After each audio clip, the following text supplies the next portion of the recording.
All right, everybody. Today I'm here with my buddy Eric M. Big DC fan. It's interesting he chose to wear a Marvel shirt to talk about the new Snyder Cut. But as you can see, all the Batman memorabilia I behind it. like them I both. have some thoughts. What's that? You I can. like them both. That's a good thing though.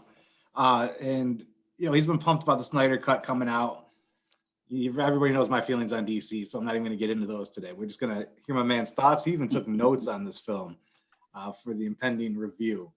So without further ado, Eric, I kind of want to pass the ball to you and hear your thoughts on this 4-hour epic adventure of a film. Like you said, I've been waiting on this a long time. Even took notes on it in my bat book here. And I'm going to start with the cons first. Yes, I agree with you when you say it was long. It was long, a little bit too long. They could have cut some of the stuff out. My top three scenes that they could have cut out was Alfred and Diana making tea for like 5 minutes. They could have cut that out. And also the women in that I call it the Tide ad when they were singing the Thor or not Thor Aquaman's T-shirt or whatever for 5 minutes. That was just terrible. They didn't need to put that in there. Really didn't care for that. And Barry's backstory. See, I'm a big fan of Flash as well. So I didn't need to see any of the backstory. I don't care about the casual fans. I'm not to be harsh or anything like that. We don't need to see his backstory until his movie. And most of the people know his backstory anyway. Honestly, that was just all of my cons. The pros on this, I'm gonna start with Wonder Woman's fight scenes. They were amazing. And I like the way that Zack Snyder took him back to her warrior phase because Wonder Woman 84 was just terrible. I haven't I finished it never want still. to see that movie again. So that was one of the pluses. That you haven't finished it yet? Man, I keep trying. I turned You it said you haven't on. finished it? No, I turned it on. I got about an hour and a half in, and then I kept turning it on for like 3 days straight, and I just couldn't get through it. It just Wonder Woman, the first one was so incredible, and the 84 was just trash. Yeah, I hope Zack Snyder gets a chance to direct Wonder Woman 3 because I think he'll make it better. Another positive is Victor's backstory. It was amazing, all the visual effects that they put in there, his football, his mother, and they definitely showed the deeper relationship that he had with his father. And I thought that was amazing. And him connecting to the mother box, that was beautiful as well. Another pro I have here is Martian Manhunter's cameo. The CGI was a little bit iffy, but it was nice to see him on the big screen for the first time. So that's good. Let's see. Oh, and Josh Whedon's corny jokes were taken out of the movie, which I absolutely love. There's a couple, things in there with the Flash, but all the corny jokes and the whole scene with Aquaman sitting on the lasso, I hated that. Didn't think it fit his personality, so I'm glad they got rid of that. And my favorite scene of the movie, the last thing I'll probably talk about, it came way, way too late. I wish it was more of it, but Batman and Jared Leto's Joker, that talk they had was just amazing. Came straight out of the comic book, and they're going back and forth about him killing Robin and him killing Harley Quinn. So that was my favorite scene. Jared Leto definitely did a good job, and we need more Jared Leto Joker. We need more of it. So, I love this movie. I give it an 8 out of 10. It's what I wanted. It's what we got, what we asked for. And hopefully the Snyderverse continues and it becomes even bigger. Now, what would you say stood out the most for this one as opposed to its predecessor? Victor Stone, like he just had an amazing run at it, and it was just phenomenal. And I think I had More mentioned backstory. the other day that was the only redeeming part for me so far. What I've gotten through was that character, as if the movie was made for him in some ways.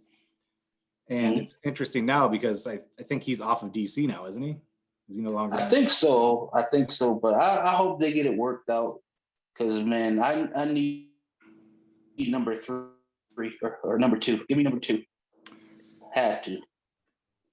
You know, it's It was quite an undertaking. As I was watching, especially in the beginning, it was felt like more of an art piece to me than it did a movie or a comic book feature, and that's where it kind of lost me. Full disclosure, I made it 2 hours and 14 minutes in before I just had enough and shut it off. There was something really lacking for me, and I've heard a lot of mixed reviews. I was really most interested in yours because I know how much you've been looking for it, but also just you're a DC guy too, so to see that on the film for you, I'm not a DC guy. I really enjoyed the older, the Batman movies of the '90s, stuff like that. I like the first Wonder Woman, but when it comes to their movies, I haven't felt it. So hearing the response from fans who did enjoy this, who've been around, there's some Snyder fans, folks who've been around who enjoy this universe. I like to hear their thoughts because they often differ quite a bit from mine, but they also offer insight into some characters that they're genuinely interested in. So did you say you like George Clooney Batman, like '90s Batman? Is that what I heard? I'd say I like Michael Keaton's Batman. I like the soundtrack off the George Clooney movies. Great soundtrack. Yeah, I will take the soundtrack any day. Some great music there, and I like one of the Batmans from the Dark Knight trilogy, second one obviously, but there hasn't been a lot for me to like. I do think Ben Affleck plays this Batman well. I don't think any of the downfalls of that character have had to do with him. I think it's been more so a writing issue in those movies. Yeah. And, I thought the same thing for Wonder Woman 84. I thought the writing was completely different from the first film. Even though Patty Jenkins was still on the film and everything else, I just something completely changed. So she tried to experiment and it didn't work. Yeah, I mean, it's kind of like my drug phase in college. It just didn't work, right? But So what exact scene did you pause the movie on, or did you stop the movie on? I'm trying to remember because I was between 3 social media accounts sharing my disgust and looking up at the TV. I will say the first 7 minutes lost me right off the bat, just jumping around screen to screen. It just felt very pointless to me. The chanting, I was like, what are we doing here? Even Wonder Woman scenes didn't feel like Wonder Woman scenes to me. The Aquaman stuff was just overblown, but I also wasn't a fan of the Aquaman movie. So if you like the Aquaman movie, it was true to a lot of that. So I think part of it is I love the Aquaman movie. See, and so there you may appreciate that. There's a lot of pieces that I just haven't enjoyed so far from these characters' movies and from seeing them on the screen that just continued onto this one. So that could have a lot to do with it. It could be the best movie in the world, and I just am not invested in these characters. From what I gather, it's not the best movie in the world. But I do plan to eventually finish it. I think I owe it that. I viewed it as at 2 hours and 14 minutes. If you still haven't sold me on it or made me think it's worth it, I don't have the other 2 hours for you. So that was where I stood on things. I made it past the hour mark where I was like, oh, I got to get off this ride. So I'm proud of myself for that one. I have said that I would. The second half of the movie is definitely better. That's what I've heard. Second is definitely better. I guess I would have just gotten rid of everything we saw previously. The people who are going to watch this movie aren't going to casually come along. They're the people who've been waiting for it because they did see the first one. So I think that there's a lot that could have gone away. At one point, I said I would rather reverse my vasectomy without any sort of numbing than sit through the rest of the movie, and I stand by that statement. But I will finish it, and maybe I'll be pleasantly surprised. Who knows?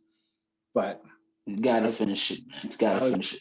I was interested in your take the whole time though, because I'm sitting there, I'm like, I hate this right now. I'm like, I bet he's loving it. I bet he's got popcorn all over his shirt. He's yelling with Erick, just getting all amped up for this.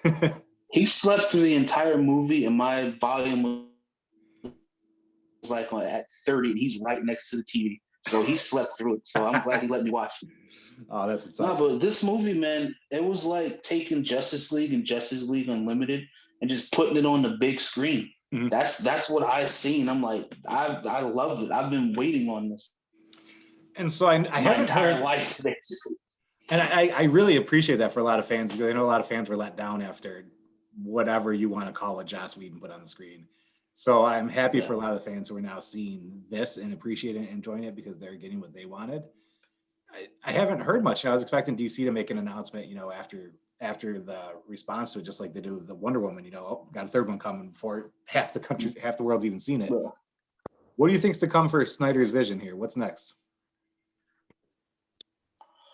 Hopefully, if he can get number two greenlit and get everybody back, including Ray Fisher, I want to see if the second one be strictly Nightmare. If we're gonna keep showing us the Nightmare stuff, go into Injustice and incorporate the Flash movie in that way somehow. They got to. Now they're gonna have a lot. Injustice storyline's not bad. Right, and they're gonna have a lot to juggle now. You know, you got Pattinson's Batman coming out. You got a different Joker out there. We have Joaquin Phoenix, and now you got Leto in. So there's a lot to juggle with this too.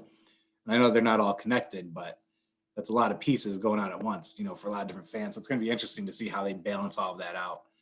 And I have a feeling you and I will be sharing a lot of Joker memes and gifs going back and forth in many arguments to come.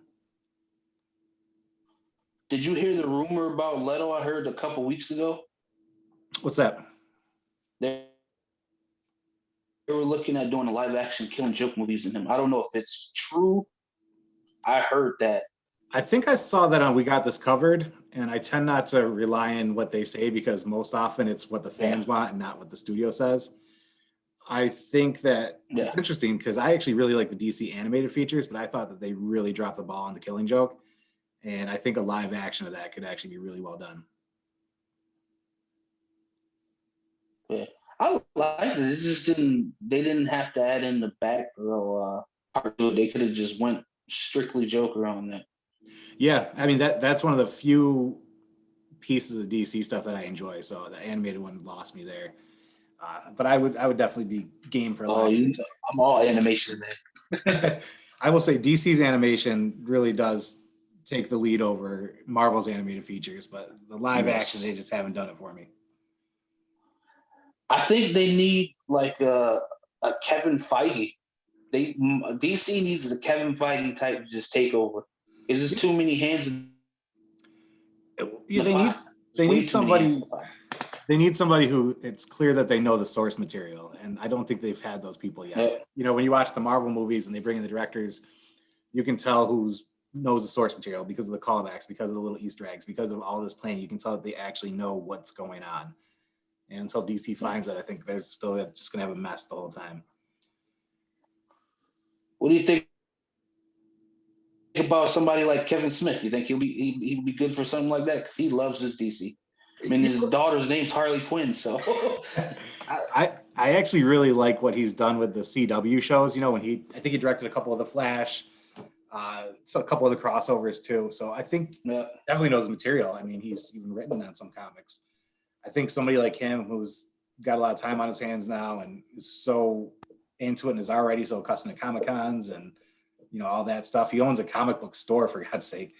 I think he'd be an awesome choice to get involved. I think that'd be a smart choice to bring in on some projects.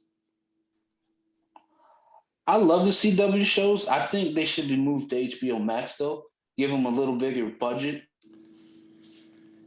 Yeah. I mean, it's been kind of corny. I love the Flash. I miss Arrow. I have a rule with CW shows where I usually like the first 3 seasons and then it's done for me. Smallville got me through 5 seasons though. And then it was trash. But I really enjoyed Arrow for the first 3 seasons. I enjoyed Flash for the first 3 seasons. Love some Iris West. Oh, hell yeah. Supergirl, I actually only liked when it was on CBS. I don't think the CW did good with it. Legends, I got through the first 2 seasons. Yeah, you know, it's interesting, but I think that Barry Allen of CW fame would be an awesome Flash to bring into the movie universe. I just know that they keep those separate for a reason. I like, speaking of Flash, I like Ezra Miller's Flash, but it seems more Wally West than it does Barry Allen. Yeah, I got that from the first time. Wally West will be a bigger fit. Yeah. I definitely got that from the first time around too. Well, my man, I appreciate your time. I've been looking forward to your review. I love going back and forth with you online so the world can see us hate on each other. Hilarious. I'm happy. More so you than me. I bought a Moon Knight comic.